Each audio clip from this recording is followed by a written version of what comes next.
Саламатсыздарбы? Бүгүн бизде конокто саясаттануучу, тарыхчы Табылды Акияров. Шайлоо мына өттү, шайлоонун эртеси да болду. Кечээ күнү сервер жөнүндө чоң чуу чыкты, эмгиче уланып атат. Митингдер болуп атат. Кандай жагдай, кандай баалайсыз ушу шайлоодон кийинки жагдайды?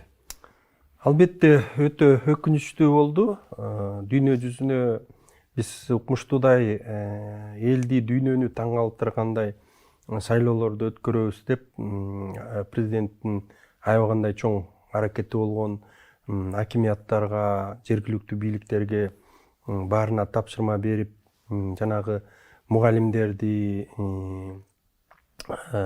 мед кызматкерлерди мурдакыдай кылып кубалап, баягы шайлоого катыштырбагыла, админ ресурс болбосун деп ушундай талап коюлду. Бирок баары бир деле мындай ар кайсы жерден болуп атты. Ошондой админ ресурс же болбосо жанагындай акча берүү, добуштарды сатып алуу көп кармалып атышты, эмнетип атышты. Бирок жалпы алып көргөндө мындай шайлоо кампаниясы 29 ноябрдан 29 октябрдан 28 ноябрга чейин мындай тынч өттү десек болот. Бирок мурдакы шайлоолор деле ошондой эле тынч өтчү. Эгер жанагы мугалимдерди, мед кызматкерлерди шайлоого баягы үгүт иштерине катыштырбаганда мындай дайыма эле ушундай тынч өтчү да. Бирок акча өтө күчтүү ролду ойночу. Бирок бул жолу анча эмес, бирок дагы эле акча аябай зор ролду ойноду десек болот. Себептен да кыргыз айылдарында мындай эч ким баары билет, бирок эч кимге айтпайт. Өздөрүнчө схемалар бар. Ар бирөөнүн тизмелери бар. Ошол тизмелер менен таратылат. Анан эч ким билбей калат аны. Мына кармалгандарда деле ар бирөөнүн тиги машинасынан, сумкасынан, ар кайсы жерден, кабинеттеринен тизмелер чыгып атпайбы. Мына ошондой бул өтө эч кимге белгисиз схемалар. Бирок жалпы алганда мындай шайлоо тынч өткөндөй болду. Эксперттердин баары тең биз айтканбыз, ошо акыркы 3 күн чечүүчү күн болот. Акыркы 3 күндө бардыгы болот деп. Бардыгы болот. Бийликчил партияларга жан тартуу, жана ошол бийликчи партиялар азыр мындай тынч болуп келген менен акыркы 3 күндө баарын тең баягындай бузат, өздөрүнүн кызыкчылыгында келет деп. Мисалы үчүн социологиялык сурамжылоолор боюнча орустардыкында гезиттерине чыгып атты. Бүтүн Кыргызстан аябай катуу келет деп. Улуттар биримдигин жазып атты. Ата журтум Кыргызстанды жазып атышты. Бул жактан дагы ата мекенди жазып атышты. Анан бул жактан мисалы үчүн социал-демократтарды, мынакей жанагы эл аралык уюмдардын сурамжылоолорунда көрүп аттык. Социал-демократтар дагы аябай жакшы мындай позицияда келатканы, жалпы республика боюнча 3-чү орунда деп берип атышты. Андан негизи бир 7-8 партиянын ичинде мындай күрөш болду да. 7-8 партиянын ичинде күрөш болду.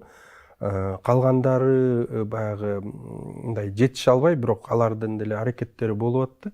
Бирок баягы беркилерде өтө чоң акча болуп, анан мындай алдыңкы позицияларда же болбосо көп реклама таратып ушундай аракеттер болду да. Мисалы үчүн айтып атышты, ушу ата журтум Кыргызстан, ишеним, ынтымак партиялары телевидениялардын баарын ээлеп рекламаларды коюп ушундай кылып атышат деп, ошондой активдүүлүктөрү жөнүндө айтып атты.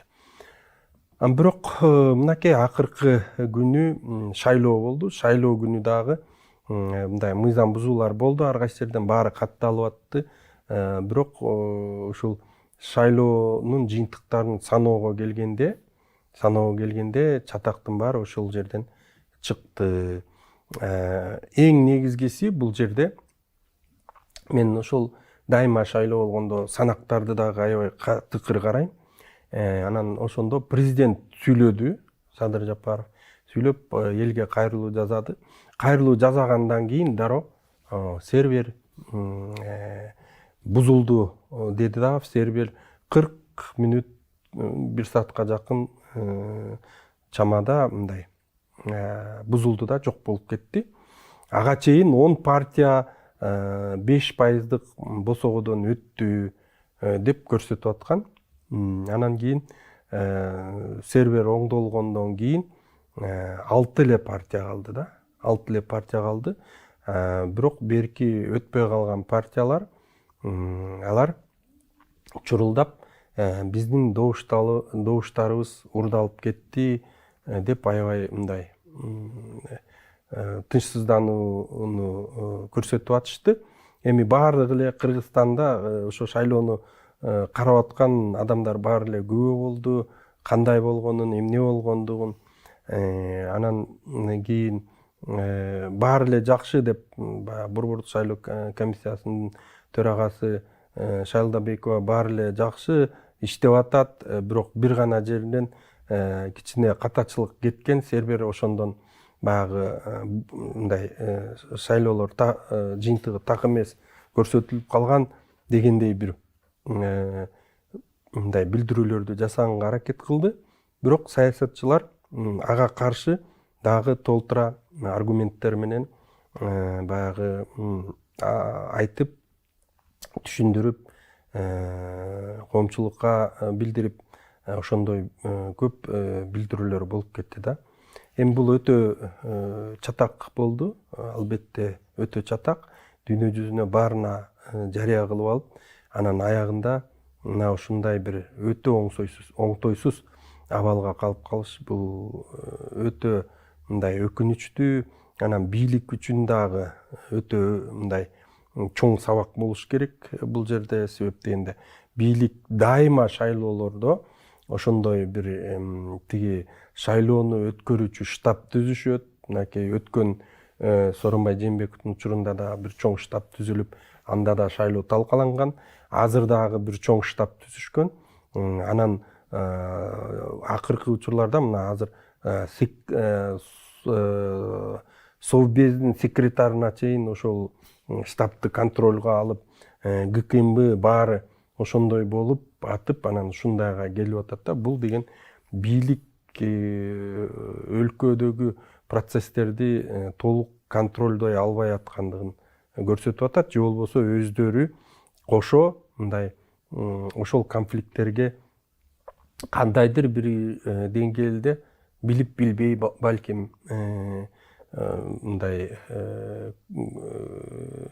баягы мүмкүнчүлүк берип жаткандай ой калтырып атат да. Шайлоо бийлик үчүн эң коркунучтуу окуя сыяктуу болуп калып атат. Ооба, Кыргызстанда шайлоо бул бийлик үчүн эң коркунучтуу мындай моментта. Мисалы үчүн Акаев да ушу шайлоолор менен кетти, Бакиев дагы шайлоолор менен кетти. Мынакей Сооронбай Жээнбеков 1-2 сааттын ичинде бийликтен кол жууп калды. Азыр дагы мына шайлоолор болгондо ушундай чоң чатактар болуп атат да. Мына сервердин бузулушу, Акаевдин учурунда ЦИК отурган добуштар санап аткан учурда свет өчүп калып, караңгы болуп, бир анан ошол кыска убакыттын ичинде көп нерсени эч кимге көргөзбөй жасап койчу эле ушуга окшош турса болобу? Бул жерде мындай да, эми биз СССРдан баягы чыккан элбиз да. СССРдан бөлүнүп чыккан мамлекетпиз. Анан СССРда деле ошо 20-жылдары Ленин өлгөндөн кийин ушундай абал болгон да. Мисалы үчүн Лениндин ордуна жаңы өкмөт башчыны бекитип атканда деле Сталин генералдык секретары болуп атканда, же болбосо партиянын башына келип атканда, ошондо деле ушундай окуя болгон. Анда дагы жанагы Сталинге 350 бирдеме добуш жетпей калганда. Анан Сталин тиги эмени чакырып эле, жанагы эсептөө комиссиясынын башчысын чакырып эле, анан сизге 300 канча добуш жетпей калды десе, оңдоп туруп эле, барып окутуп туруп эле, өзү партиянын башына, өлкөнүн башына келип алганда, анан ошол келатат да дагы эле. Ошол вирус, Сталинден кой берилген вирус бүгүнкү күнгө чейин келатат да. Ошондуктан бийликтен баары шатрап кулап атышат. Анан мындай Акаевдин учурунда деле, мисалы үчүн айыл жергесинде мына баарыбыздын туугандарыбыз 14 жыл башкарды да, 14 жылдын ичинде баарыбыздын туугандарыбыз ошол жерде жанагы участкалык комиссияларда мүчө болуп жүрүштү да. Мына ошолор деле айтып атат, баары айтып атат, кандай жасатыш экенин, тиги жанагы байкоочулардын баарын кетирип туруп, анан түнү менен баардыгын тең оңдоп, жогору жактан борбордук шайлоо комиссиясы бир цифраларды айтып коет да, ошого баарын тең тууралап чыгышканда түнү бою отуруп алышып. Анан билесиз да, жанагы милиция менен баягы коштоосунда жүрүп калышып, участковый комиссия эмне ал, эмнени чечет, туурабы? Бирок ошолор жыйынтыктарды көтөрүп алып, милициянын коштоосунда жүрүп калган учурлар көп болчу эмес беле? Катып жанагы байкоочулардан. Мына ошонун баары тең эмне, бул шайлоолорду бир цифраны жогору жактан айтып коет, анан таң атканча ошолордун баарын тең ошондой кылып түстөп, оңдоп жазып чыгышат да, калем менен кээ бирөөнү бусуп, атайлап ошентипчи. Мына ошентип келишкен. Анан ошондон тажап, кол санак болбойт экен, бизге туура эмес экен деп туруп, анан электрондук шайлоону алып киришкен. Башында эле бул болбойт, бул таптаза туура эмес. Себептен де бул электрондук баягы саноону адам ойлоп тапты.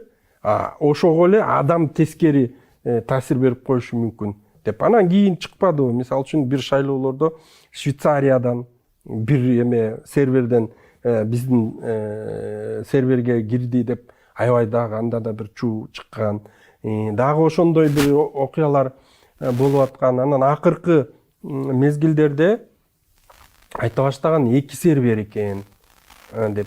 2 сервер турат. Мынакей соц тармактарда шайлоого чейин канча жазышты. 2 сервер, бирөө тиги улуттук коопсуздук кызматынын имаратында турат, бирөө борбордук шайлоо комиссиясында турат деп аябай жазып атышпадыбы? Анан ошентип копиясы. Копиясы. Атпесе 2 башка болуп кетиши мүмкүн. Ооба. Ошентип анан бири-бирине кандайдыр бир маалыматтарды берип, анан чыгарышат жыйынтык деп бир ушундай бир түрлүү жоромолдорду айтып, баягы анткени шайлоого ишенбей баратканда эл ар кандай жоромолдорго баягы жоромолдорду жарата баштайт да. Анан электрондук системага дагы азыр мындай көпчүлүк төрү ишенбей баштады да. Ишенбей баштады, анткени өтө кызыктай жыйынтыктар чыгып атпайбы? Эмне үчүн дайыма эле бийликтин партиялары утуп кетет?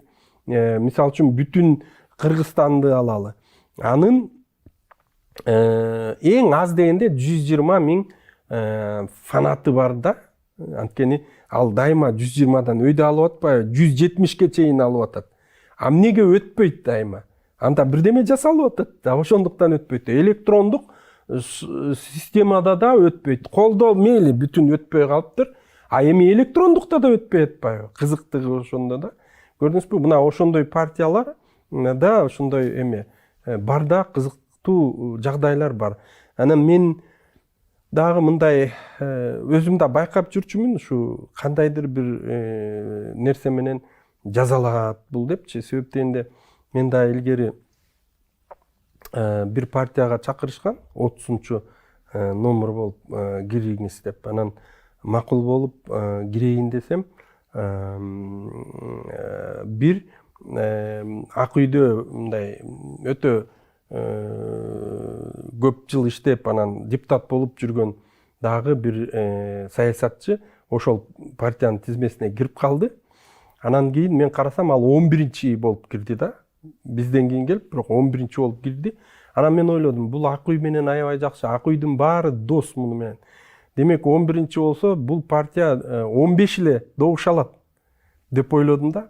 30-га жетпей калат. 30-га жетпейт. Алар айтып атат да 33-тү алабыз деп атат да, мындай жанагы сурамжылоолордун немеси менен. Бул 15 эле алат. Демек бул электрондук эсептөөнү дагы булар бирдеме кылып жазайт болуш керек. Ак үйдөн чечилди. Демек буну бияка жиберип, анан атайлап туруп 15 добуш мандат берип туруп тынчытабыз деп атат дедим да, мен чыгып алып кетип калдым. Чыгып алып кетип калсам эмне болду дебейсизби? Ал партия 11 эле мандат алып калды. 11 тиги ошол келген киши депутат болдук, анан кийин жок, калган депутат кереги жок. Эч кимиси кирген жок. Көрдүңүзбү? Мындайча айтканда алдын ала эсептөө болгондой болуп калды да. Мен ошого мындай өзүм шектенип чыгып кеттим дагы. Бирок тиги партияны карадым, ал 11 мандат гана алды. Көрдүңүзбү? Анан ошондойлор мындай көп да, ошондой мындай кыйыр далил берип аткан эмелер көп, аябай окуялар. Анан ошого мен мындай электрондук эсепке анчейин ишенбейм. Анан мындай акыркы ушул былтыркы учурдан бери мындай 600 000 добуш мындай воздухдагы добуш бар деген дагы мындай пикирлер бар да. Нары бери бөлө турган. Бийликтин партиялары үчүн бөлүп салып кое турган бир 600 000. Анан мен кызыктым да, бул кандайча айтып атышат десем, көрсө жанагы форма 2 болбодубу? Форма 2де жанагы эки партия эметкенде, талашканда да анда да 600 000 добуш жөнүндө сөз болуп атпайбы? Жанагы форма 2 боюнча ар кайсы жерден добуш бергендер дагы 600 000 болуп атат. Мына ошондой дагы бар да. Анан ошого жана кечээ дагы айтып атышат, ушу 600 000 тегерегинде добуштар мындай чайкалды деп айтып атышат да. Анан ошондой бир мындай кыйыр түрдө бир эмелер бар да. Анан мисалы үчүн былтыркы шайлоодо дагы мисалы үчүн борбордук шайлоо комиссиясы айтып атпайбы, тиги биримдик 56, то есть 46 мандат, тиги мекеним Кыргызстан 45 мандатка ээ болду. Бир эле мандат экөөнүн ортосунда да, бир эле мандат айырма. Кандайча андай болот? Эки партия эмне ошондой таймашабы? Андай таймашпайт да. Бул электрондук эсеп, атайын эсептелип ошондой чыгып атат деп мен ойлойм да. Мен андайга ишенбейм. Бул фокус болуп атпайбы, мындайча айтканда? Фокус. Эки партия ошентип чыгат, канча дагы толтура партиялар катышып атат да ал жерде. Анан кантип эки партия ошентип чыгып калат? Демек бул кандайдыр бир цифралар менен ойноо жүрүп атат да. Анан кийин мындай сураштырганда деле жанагы биримдик партиясынын штабындагылардан ошо чыккан маалымат деп айтып атышат. Аларда 63 мандатка ээ болушкан. Жанагы былтыр жанагы немелердин баарын, квитоктордун баарын чогултуп эсептеп чыгышканда алар 63 мандат алган. Тиги ЦИК болсо, борбордук шайлоо комиссиясы, аларга 45 мандат берип атат да. Көрдүңүзбү? Ушундай бир кызыктуу, мындай кыйыр түрдө далилдеген, мындай көрсөткөн бир эмелер бар да, баягы сандар бар да. Эми эгерде баарын таза өткөрсө, чындап эле баягы жарыялагандай таза кылса, электрондук саноо болобу, колго саноо болобу, башка бир ыкмамен болобу, баары эле таза болот эле да. Баары таза болот. Бирок эл өзү, жанагы уюштуруучулар, ошол жерлерде отургандар, бияктагылар баары бузулган болуп атат. ооба. Баары бузулган. Аны бир эле адам үстүндөн отуруп алып таза кылабыз деген жетпейт. Ооба. Мен оңдош үчүн. Мен бул шайлоолор башталганда эле айтпадымбы, мисалы үчүн биздин партияны, Акасаба партиясын кеч келдиңер деп алып салышты. Ошол эле учурда Жашасын Кыргызстан Токтай Мемталиеваныкында кеч келдиңер деп киргизбей атып, түнкү 11-де аны киргизип да бизди алып салышты да, эмнегедир. Түнкү 11-деби? Түнкү 11-де. 6-га чейин болуш керек болчу. 6-га чейин, түнкү 11-ге чейин бизди ошол жерден күттүрүп тургузуп, анан аны киргизип, бизди киргизбей, мындайча айтканда, экөөбүздөн киргизбеш керек эле да. Экөөтөн экөөбүздөн алып салыш киргизиш керек эле да. Ооба. А булар болсо бирөөнү киргизип, бирөөнү киргизбей атпайбы. Анан мен ошого президентке жазбадымбы? Урматтуу президент, сиз айткан менен баягы жердеги БШК, башка прокуратура, башка структуралар, акимдер бүт партияң мына моундай кылып эскиче иштей берет. Эскиче аракеттерди жасай берет. Бийликтин камчысын чабат деп президентке кайрылбадымбы? Мына анан биз сотко бердик. Сотто деле ошондой эчтекесин караган да жок, эчтеке кылган жок. Биз эки жагынан иск бергенбиз. Эчтеке карабайт. Жөн гана силер кечигип келген экенсиңер деп бизге керек болсо жанагы өзүнүн чечимин да окуп бербей жөн эле столдун үстүнө коюп алып кетип калды да. Сот мына бизге карата жасаган мамилеси.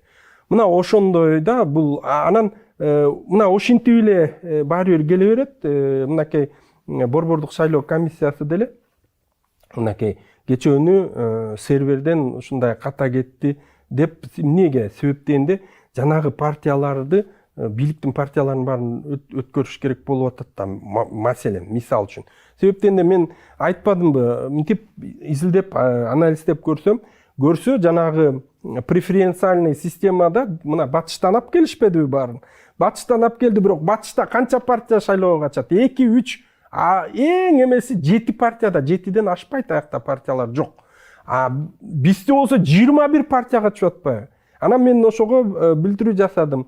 Эгерде чындап таза шайлоо болсо, бул партиялардан бирөө дагы 5%дык босогону ашпайт. Эч ким аша албайт. Себеп дегенде өтө көп. Анан ар бир партияны карасаңыз, ар бир партиянын тизмесинде 2-3төн адам бар, жанагы добуштарды бөлүп кете турган. Анан 21 партия болсо, баары тең добуштарды бөлүп кетип атпайбы? Анан бир гана айла бул акча менен алышы мүмкүн 5%ды, же болбосо күч менен, админ ресурс менен, же болбосо дагы бир кандайдыр бир махинациялар менен алыштары мүмкүн. Мына ошо башка эч бир эме жок. Анан ошондуктан мына ошондой билдирүү жасадым. Мынакей жыйынтык ошондой болду. Жыйынтык өтө өкүнүчтүү болуп атат. Себеп дегенде баары тең билет 5%ды өтө албайт.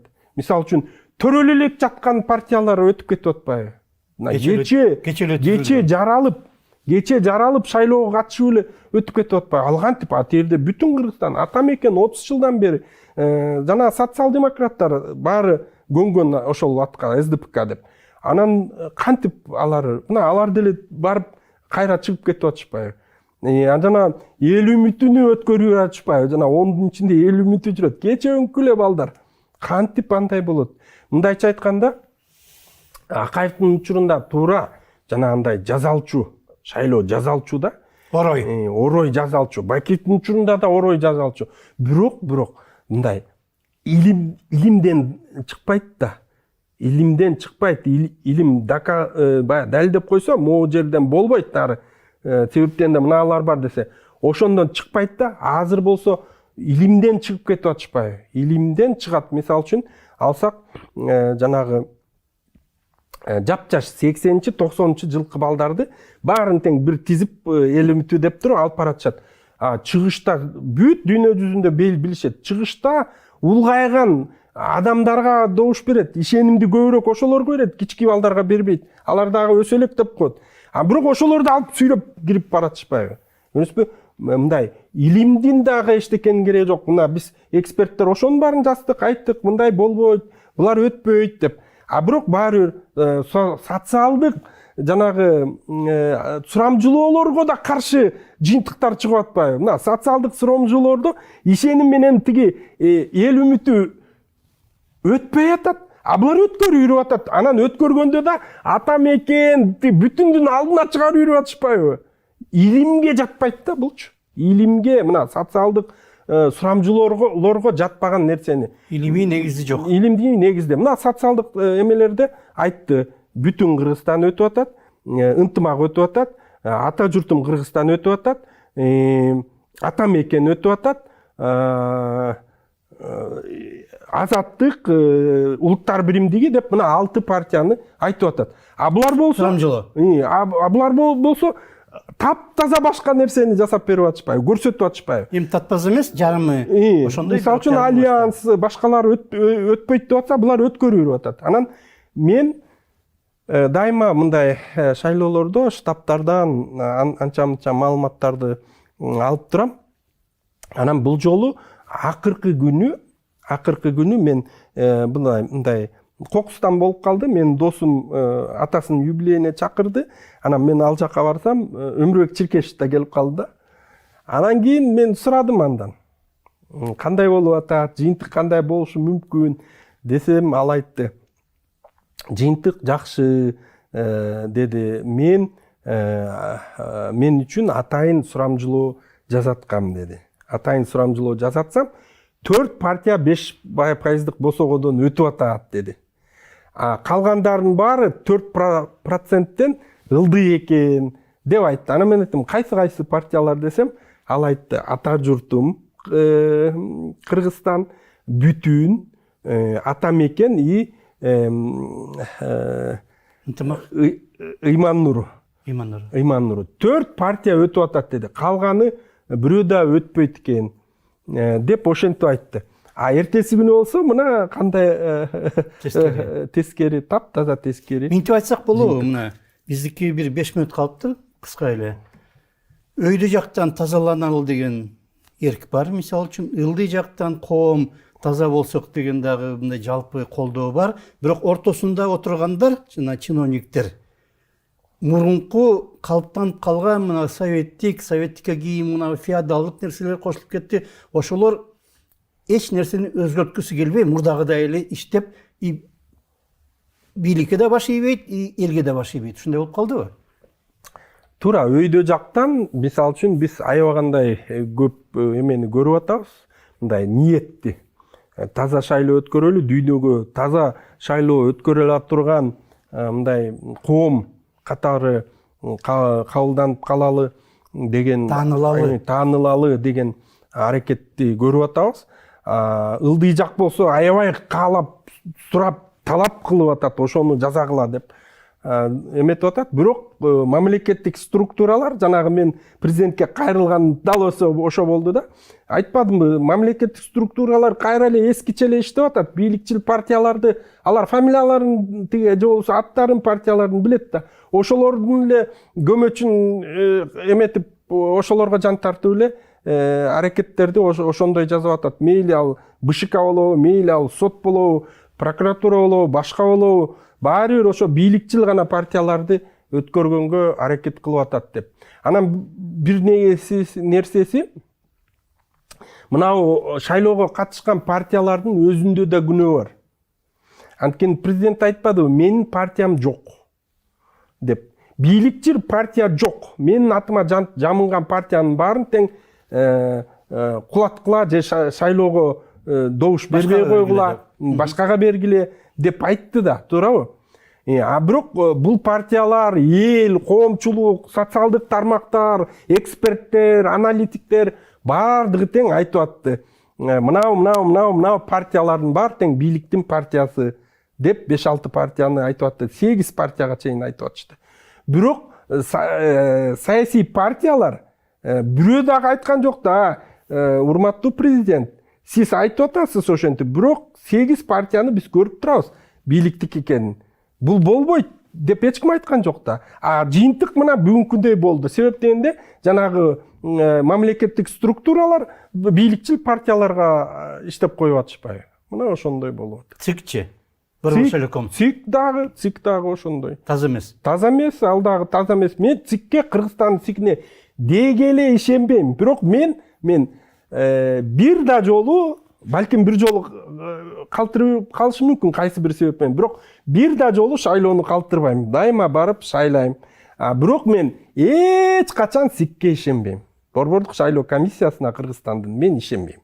Статкомго ишенбеген сыяктуу. Статкомго ишенбеген сыяктуу.